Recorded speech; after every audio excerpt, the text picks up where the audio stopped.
Hello everyone, Richard Lewis here with another video, and this one is one of those opinion pieces that I like to do from time to time in video format. It's just in regards to Oskar, the star player of Hellraisers that was transferred to Mouse Sports, has already been benched by Mouse Sports amid alleged personal problems. So first we'll address the report. This was on the Score Esports report by Dennis Gonzalez, and it said that Oskar is benched indefinitely for personal reasons, and next the player he replaced, this German rifler extraordinaire for a very brief period of time whose form dipped horrendously, is going to come back into the team.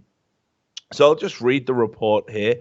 You can see it says Thomas Oskar Stasny has been removed from Mouse Sports starting roster for unspecified personal reasons, and Johan Nex Maget, I think it's pronounced, will temporarily play in his stead, according to a statement given to the Score Esports from Mouse press director Jan Dominicus on Tuesday. We will bench Oskar for our Pro League match today versus Virtus Pro and probably for the remainder of the season due to private matters for Oskar, who can't focus on the game at the moment, Dominicus said. The team had a great start to the season with Oskar, and he will be missed, but we totally understand and wish him all the best and hope he can get back to playing CSGO soon. And then it goes on to explain what their upcoming commitments are. And indeed, for Mouse Sports, their commitments are frequent. They are numerous. You know, they've obviously got E-League. It's Season 2, obviously, is underway for them. They're meant to be in Intel Extreme Masters Oakland. Obviously, they've got the ESL Pro League going on. So this is a big deal, and it's a big deal for a lot of reasons. First of all, let's be clear. Mouse Sports were a team that already had a world star in the form of Nico. I think we can all agree on that. And they have a very good secondary player in the form of Chris J. Now, the other players that were in that lineup, you know, whatever you want to say about them, they're functional, I guess would be the best way to describe them. And some are more functional than others. I already said Nex at one point was meant to be the next breakout European rifling star. Didn't really happen for him. He had like a very brief window where people were like, this could be the German equivalent of Shocks. And then I just don't know what happened. He just died. Dennis is very up and down for me, but I think he's solid. I think he's a solid player. And Spiddy, you know, I've been very critical of him. It's nothing personal. I think Timo's a cool guy, you know, real nice guy to talk to. But I think he's in that bracket of players where they're literally clinging on to the fringes of being a pro. Like they're so close to being, you know, just pushed out into that, you know, tier 2, tier 3. And ultimately, I think that would be probably where he belongs, in my honest opinion. I think he's a bit of a detriment to Mouse Sports. So when they brought Oskar in to basically replace Nex, I thought this was a great move. Oskar was absolutely tearing it apart when he was at Hellraisers, and people were like, this guy's got to get a better team. He's dropping 30 kills regularly with rifle or the AWP. He is carrying Hellraisers, but he can't carry them to victories because of the inherent drag factor of the players he's playing with. Now, I want you to cast your mind back, way, way back. And this is a report that was, I say way back, it is only June, but it's a long time in Counter-Strike. So way back to June. And this is when Oskar was in Hellraisers, was having this great run of form, and Jacob Wolf reported on ESPN that he was benched because he signed a forward agreement with Mouse Sports. Now, I was very vocal about this. I've even written about it on the E-League site. I think this was a disgraceful way to treat a player. Basically, because he signed a contract, because he's trying to better himself, because he's trying to get into a better team, one that's more, you know, commensurate to his talents. Hellraisers have basically cut their nose off to spite their face and put him on the bench. And you're going to stay there indefinitely. And that's ridiculous, because all you really achieve there is you weaken your own team, and you have the player not in great shape by the time he moves to the next team. And they try to do it all super friendly. You know, they released a statement that was saying, I hope he will succeed in his future esports career, which is a ridiculous thing to say when you're trying to fuck up his future esports career just because it doesn't involve you in it. I thought it was a really poorly handled act of petulance. And just disgraceful that you would then try and dress it up as something good. And of course, they even said Oskar will remain on the team as a streamer until the end of his contract. Now, you'll quickly realize that when an organization has you as a streamer, this is basically, we're not going to let you go until someone pays a big, fat, fucking juicy buyout. It is basically enslavement. It's a terrible term, and I have no respect for anybody that does this to players. Don't keep them on as streamers. Try and find them another home. Sure, get what you're due for a contract, absolutely. But, if a player doesn't want to play for you and he's got better opportunities ahead of him, go and facilitate those opportunities. There's a happy medium. Don't just say, he'll be a streamer. No one's getting any value out of that, least of all the player. So we remember that happened, and as you can tell what side of the fence I was on with that argument. And when he went to Mouse Sports, I said this is going to be a great move for the German team. It's going to give him a bit more firepower. And it started out very well indeed. It looked like a great move. They hit the ground running. I think I wrote a column with some cheesy title like an Oscar-winning performance or something, because, journalism. And that was it. I thought that would be the end of the story, but Mouse Sports obviously went out there, and Oskar put in a terrible performance when it mattered. And this is at Gfinity. So obviously you had Mouse Sports versus Envious in the final of the Gfinity CSGO Invitational. This is a best of 5, right? And Mouse Sports had seen off Godsent to get there. We know Envious are having all sorts of problems as of recording this video, and I'll probably do a video about this as well. They finally replaced Devil with Sixer. But, we knew this was an Envious that were mortal. This was an Envious that had problems. So Mouse Sports could have done something here. But I'll tell you what, Oskar was unbelievably poor. I mean, when I say unbelievably poor, I mean by his high standards, he didn't even look like the same player.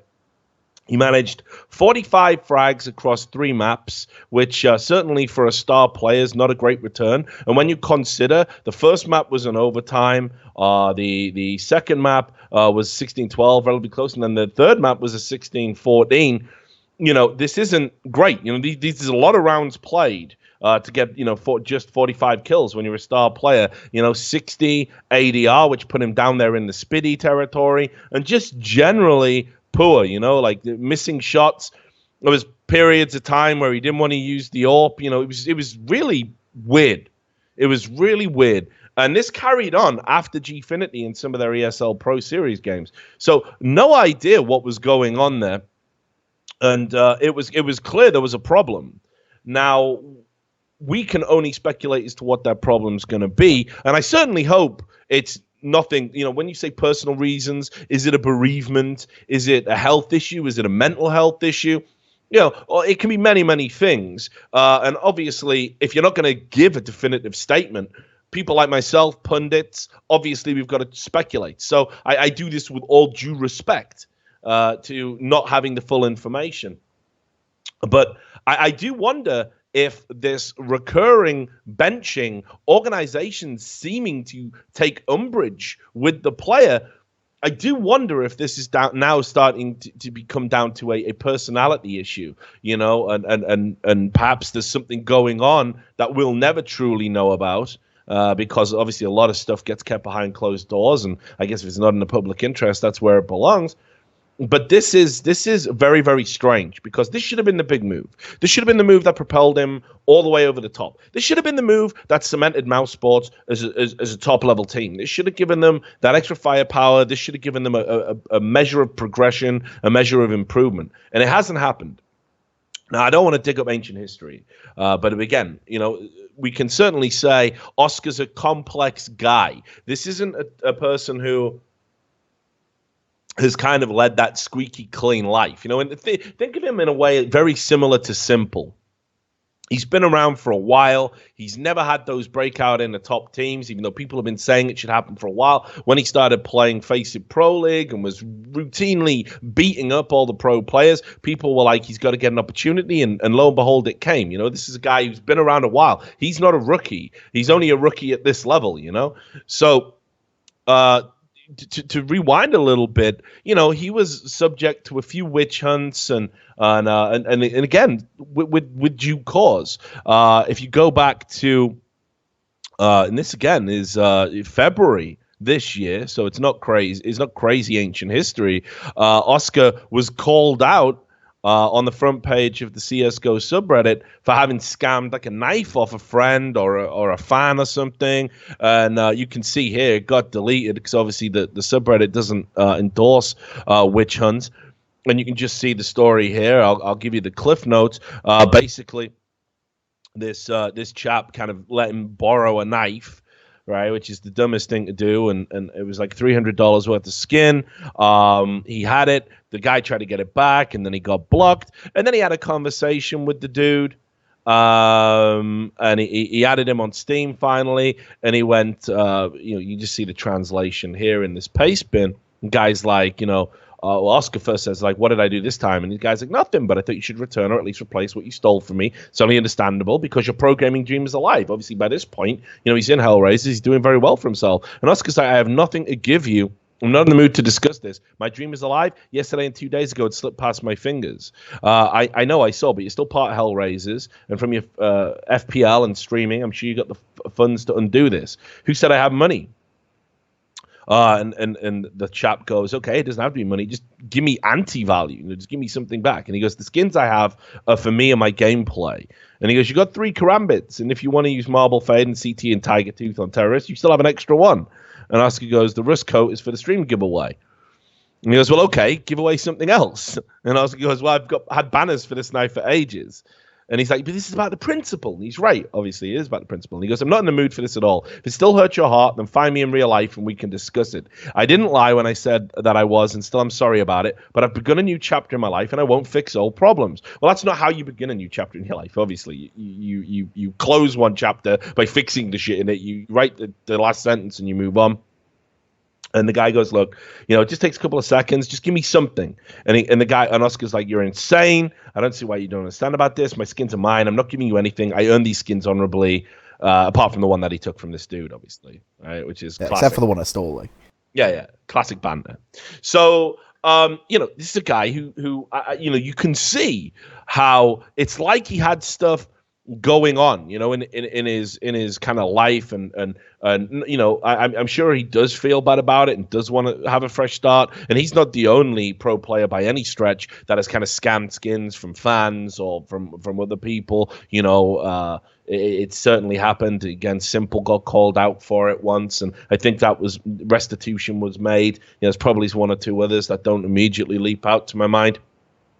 But the bottom line is here, you can see that this is a problem. This is a guy with, kind of some complex stuff going on. And you can see just from that line alone, the pro dream slipped through my fingers. I mean, he was still on a good team, but I believe that was at the point where Hellraisers had failed in some qualifier, or they failed, or flopped to get to the major or something. Bottom line is, I think, this is a guy who probably does put all this like extra pressure on himself and does want to be a pro player, and certainly does want to, kind of have everything go well all of the time, which makes me wonder how he copes in a crisis. It really does. Makes me wonder how he does cope when there's external peripheral factors affecting his gameplay.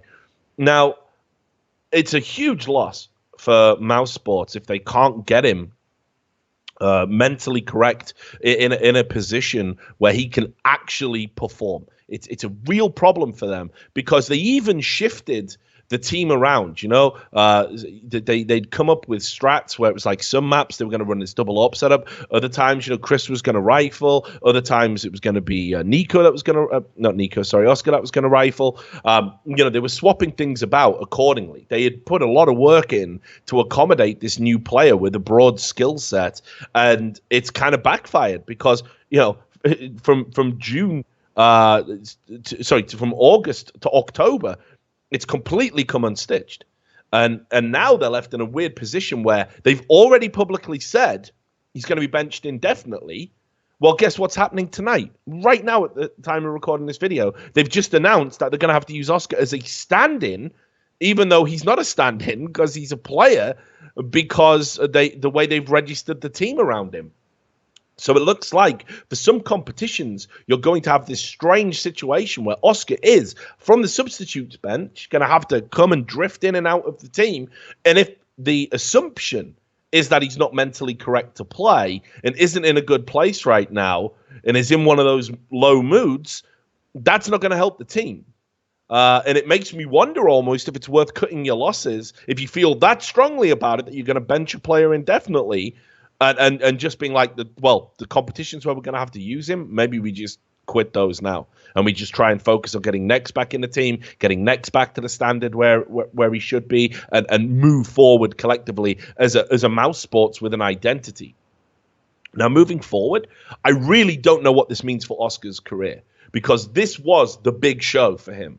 This should have been the opportunity where he shined, where he was literally in a position to be the star in a team that already had a star. That he could have been, the foil to Nico. He could have been right up there. And it looked like that was going to happen. Well, now, when you get benched indefinitely for personal reasons, and whatever they may be, and I certainly hope it's nothing serious, it's still a bad look. Because in the absence of information, people are going to make assumptions. And the assumption is going to be that this is a personality issue. And that, unfortunately, means that the next opportunity for him, assuming that his mouse sports days are numbered, and certainly I'll give mouse sports credit for this, they aren't shy about putting people on the bench. Nico was on the bench, don't forget, in this team. He had to work to get into this team. So they will use substitutes. They will give you an opportunity. But it's just something about this happening so soon after a poor performance and flopping at Gfinity. There's a sense of permanence about it. And the lack of information also makes me wonder. So the next step for Oskar, who knows, really? I don't know if he's going to just chill, take a absence of leave from the game, retire, whether or not he'll ever be able to get an opportunity within another top team, whether he'll move to NA, because let's not forget, there would certainly North American offers on the table for him. He was strongly linked with Optic before they went with Mixwell. So maybe that's somewhere he could go. But this is just a crazy, crazy situation. And I got to say, while I admire mouse sports' kind of fortitude and resilience in addressing the problem quickly, there's something not quite right about this for me. And I definitely think they're a weaker team without a fully fit, a fully healthy, a fully focused Oskar. And I also think for Oskar, this is like the worst thing that could have happened so early on in his mouse sports career. I hope we get to the truth of what happened, but this for me is a sad time really for all parties involved.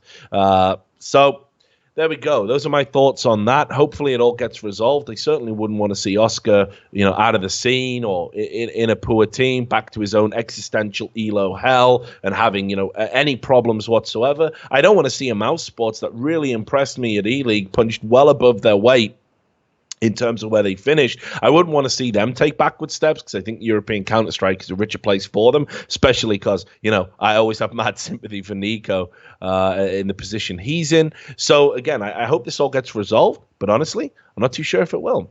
Anyway, thanks a lot for watching this video. See you next time.